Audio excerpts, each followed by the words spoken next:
Hello everybody and welcome back to Hearts of Iron 4. Remember when this was a Paradox Interactive channel primarily? Mostly played Victoria 3 and Hearts of Iron 4 Crusader Kings? I don't either. Honestly though, I have been wanting to play this game a lot lately. I've been wanting to do videos for it. I just haven't had any good video ideas. Speaking of a lack of good video ideas, today we're going to be playing as Democratic Sweden. Now one other thing before I get into the video, I want to know what you guys think of me using a face cam. I don't really think it adds anything really if I'm being honest. However, I do have to sit up straight in order to have my face at the right angle so that, you know, it's getting captured by the camera. So I have to sit up straight. So it's honestly good for me in terms of physical health. So I might continue doing it. I might not. We'll see. But let me know if that is something you prefer because I do genuinely want to know. So what is my goal for this playthrough? Really funny that you would ask that. Anyways, let's get started. For research, just going to do the basic industry and electronics. For construction, we are going to build factory and also a second one. You know, we're going to have the time. This is what production looks like. And this is what I want production to look like in the near future. And there's only one option for focuses, so defense act. Just one other quick note before I get started. My mouse is like completely broken right now. It's extremely unresponsive, so it might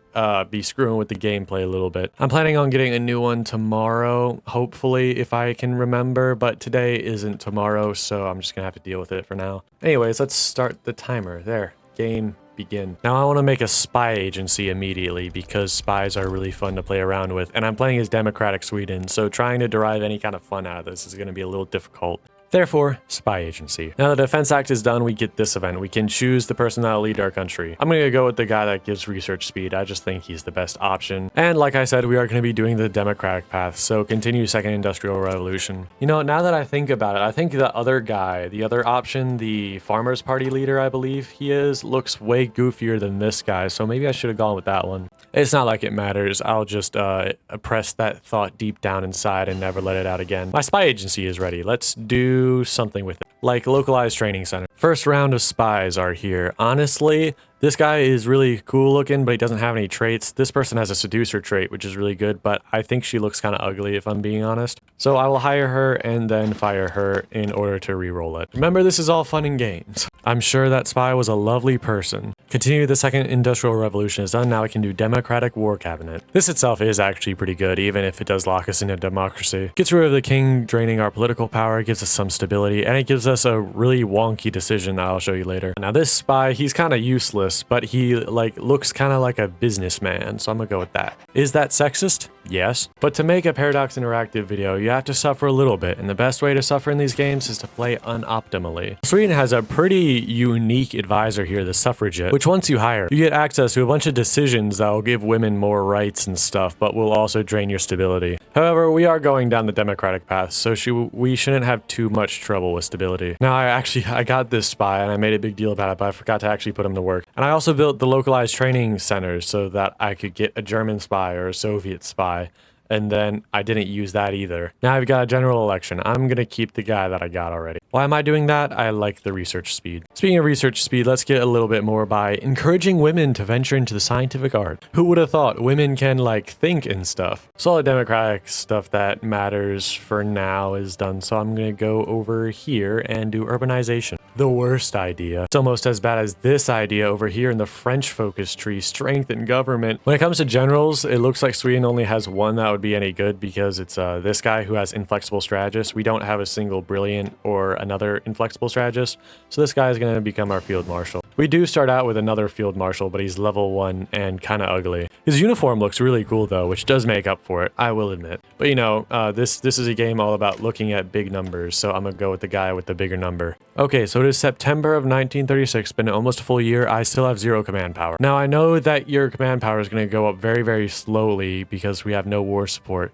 but this feels like a little bit too low, like there's something broken here. I mean, it's not like I'm going to do anything about it, but I'm going to mention it. Now, here's that wonky decision I was talking about earlier and forgot about. So when you go down the democratic path, you can upgrade your current leader trait. So right now he's the Minister of Education, so we can upgrade that to do various stuff. We can either give him 4% more research speed and plus 5% political power, some minus training time, and some more maximum command power increase. This is absolutely worthless. Or we can get a little bit of attack and a little bit of defense on core territory. I'm going to go with the top one that gives more research speed because I like research speed. And besides, it's not like we need extra attack and defense on core territory since, you know, we're doing the democratic path. It's not like we're going to be fighting anyone anyway. Just kidding. I do plan to help Finland because doing a whole video where I do absolutely nothing just isn't worth trying to make. Poverty reduction. Yes, the other side is better and it has a cooler name, but this one also has a pretty neat, it's a neat concept. That and the main thing this thing does is it changes the Volkhemet spirit, which I plan to get rid of with this focus here anyway. I did go through all that hassle to get a German spy earlier, and I do have one. He's not very, what is it, exceptional or anything, but he is a German spy. We also got this old lady here who's a seducer.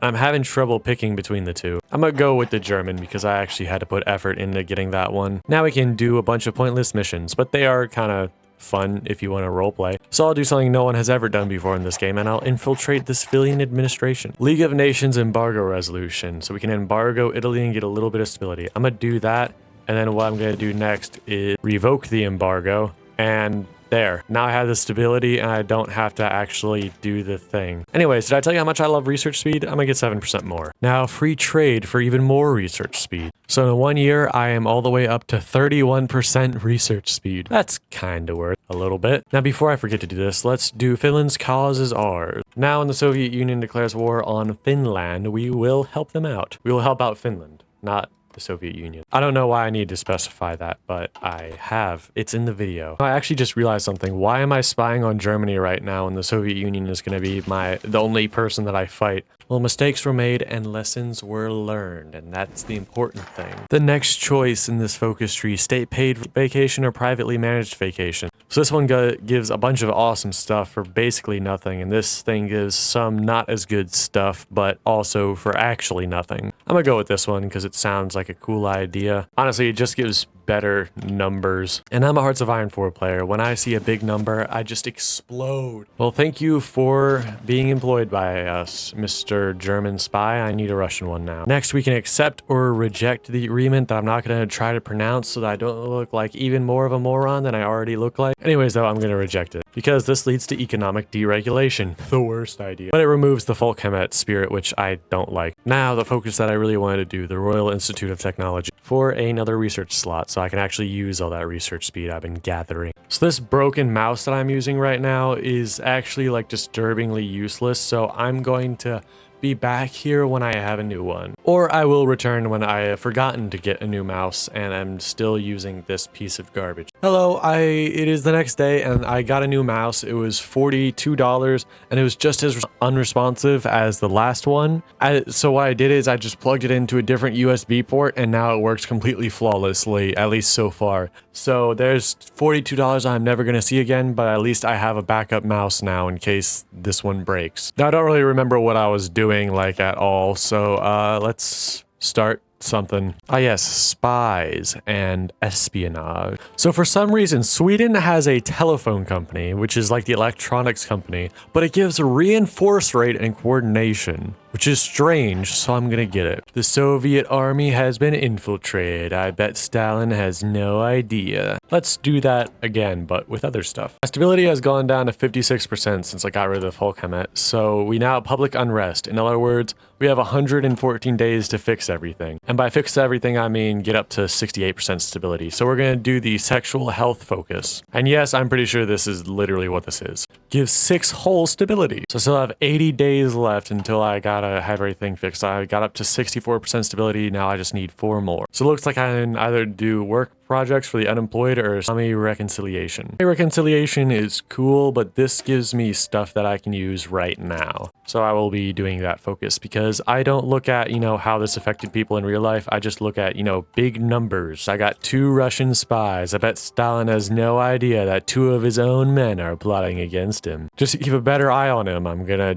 infiltrate the civil administration. Yes, I've thought of everything. Work projects for the unemployed is finished. I am now 1 stability over the threshold. Now, what's the next step towards world domination? Well, it is this word. Gutaverken? I probably mispronounced that entirely, but that's what I think it is. Because I want to get the Vasa too, which is just a really big battleship that you can get 60% completed with this focus. Before then, though, I do need to research the 1940s heavy ship hull, I believe. But you know, that is worth it because big battleships are cool, and cool shit wins wars. It is September of 1938. I finally have another military factory. Dreams can come true, guys. I have unlocked the Winter Logistics Company. I wonder what that increases cold acclimatization factor. Also gives movement, attack, and defense on snow. Okay, so I thought that was actually garbage at first, but the snow thing is pretty cool. I'm gonna be fighting mostly here. Now this is all forest, but does it like count as snow? How do I know what snow is? I don't see like anything that shows that. Is it this modifier? Is it states with this modifier? That might make sense. I'll attach it on and see what happens. It's fairly cheap, but it does reduce the, it does take up a slot. I actually wanted to put hospitals here. I need to replace something else. I'll just add more line artillery and get rid of the support artillery. There, that's good enough. For now, anyways. Now here's an interesting focus. It gives you war economy and then disables the demobilize our economy mission. Sounds like a win. So theoretically, as long as I do this focus, I can have war economy at 0% war support and it'll be completely fine. No one's gonna care. Norway wants to buy a Swedish tank, just one. I don't see any reason why not. This gives us 50 political power and they get one tank that I don't even have. Now here's another interesting focus, secret mobilization. We can either go with secret mobilization or rapid mobilization. So rapid mobilization lets you go up to service by requirement even during peacetime as a democracy. And then secret mobilization just gives you manpower out of nothing. So rapid mobilization, you know, it does give you a lot of manpower, but secret mobilization, it just pulls people out of nothing. This actually produces clone troopers, so I'm gonna go with that one because it is giving me something in exchange for nothing. You know, there really are a lot of cool focuses here that they put in here, like this one, the war economy one, and like a few others. Also, the train the sheltered is really weird and confusing and I don't understand it, but it's interesting. But they put all the cool shit in the democratic path that no one is gonna play because what are you gonna do as democratic Sweden? I mean, yeah, you can join the Allies and defend Denmark and Norway, and it's pretty cool. But you can do like other things that are like more fun. Well, I say more fun. I prefer to play the democratic path and, you know, defend everyone, you know, be the compassionate person that I am. You see, I'm not like other Hoi4 players. I'm not a right-wing extremist. I have no idea where I'm going with this, so I'm just gonna stop talking now. Well, I'm gonna stop talking until I have something else to talk about that isn't whatever I was talking about. Husqvarna is the infantry weapons manufacturer for Sweden in this game. I think it's really fascinating that a company like that used to, you know, make firearms and guns and shit, like nowadays they make like chainsaws and like lawnmowers. I think it is actually really fascinating how a company can go from making one thing to making another thing that is completely different. I mean, if it's making you money, I guess you can do anything. Now that secret mobilization is done, we can standardize equipment to go along with it, which this does give us a 100% research bonus for infantry equipment, and I've made sure to get it so that my equipment is right before the most modern model. So I can use that 100% bonus to get weapons 3 really early. I'm not just rambling on about nothing. I'm actually doing a little bit of strategy. Not too much though. Then I'd be just like everyone else. Everybody else that is playing this game and actually thinking. Here's a Coast Guard division. Actually, this is the Coast Guard division. Hold on, I lied. This is the Coast Guard division, maybe if I have enough equipment, because the Soviet Union loves their naval invasions. You know, I think the developers knew that everybody was going to hire the king in the political advisor slots, even if he had the worst traits possibly imaginable. So I think they actually gave him the best thing they could possibly think of, because they knew people were going to do it anyway. They gave him 2% recruitable population. That is massive, especially for Sweden, and especially for a democratic Sweden. That almost doubles the amount of manpower you can mobilize. One of my operatives has been captured. That was very rude. Speaking of rude, World War II just started. Now, which doctrine do we go with? There's so many good choices. By that, I mean there's 2 good choices. You see, superior firepower and grand battle plan basically always work, while mass assault and mobile warfare are more situational. Like, for instance, I'm not really building any tanks, so mobile warfare is pretty much off the table for me. And mass assault, while I love the concept, just the bonuses it gives for what I'm doing just aren't that great. I'm gonna go with superior firepower because I'm gonna be stacking a lot of artillery, and dispersed support has 10% soft attack right here for that specific battalion. I see everybody go integrated support with superior firepower instead of dispersed support. And yes, integrated support is just straight up better. Yeah, that's all I have to say. Yes, I'm playing this game unoptimally, but I like the idea of dispersed support better. Mostly because the names for the different techs are like way cooler. Like here you have regimental combat team, and here you have overwhelming firepower. Like, tell me that doesn't sound way cooler. Now, shockingly, playing as Democrat Sweden is actually mind-numbingly boring, so I'm gonna go do something else for a while again. This video has been sitting halfway complete on my desktop for about 2 weeks now. Anyways, let's get back to whatever on earth I was doing. I can't imagine I was in a sound state of mind when I decided to play Democratic Sweden, so there's probably something here interesting. Yeah, no, it doesn't look like anything interesting has happened. Actually, never mind. Finland is being attacked. These are my divisions. This is not a good division. And I also don't have very many of them. I am unprepared. How am I unprepared for this? I'm playing as Democratic Sweden. I have no ops right now. I have no enemies. No one at all. No enemies. And I am unprepared for the one enemy that I planned for, that I knew when I would have to fight them. For the first time on this channel, I think I'll just deal with my mistakes. So what this template needs, I think, is more infantry. Can I afford that? Yes, I can, but all these things are gonna lose their experience. Beats having a shitty template. Anyways, time to defend Finland. So if you are, hold that thought. German Reich requests transit rights for ruined. No. Oh, I'm getting tons of Lend-Lease though. Ooh. Delicious. So the thing was actually lying to me. I do not have enough infantry equipment for this. You know it's bad when the country you are defending, because they are too weak to defend themselves, is sending you Lend-Lease. Mr. H questions Swedish neutrality. You know, I don't care. I'll just give them military rights. I can't really fight a 2-front war. I can barely fight a 1-front war. Oh, and I haven't updated any of my support companies. How did I get to this point?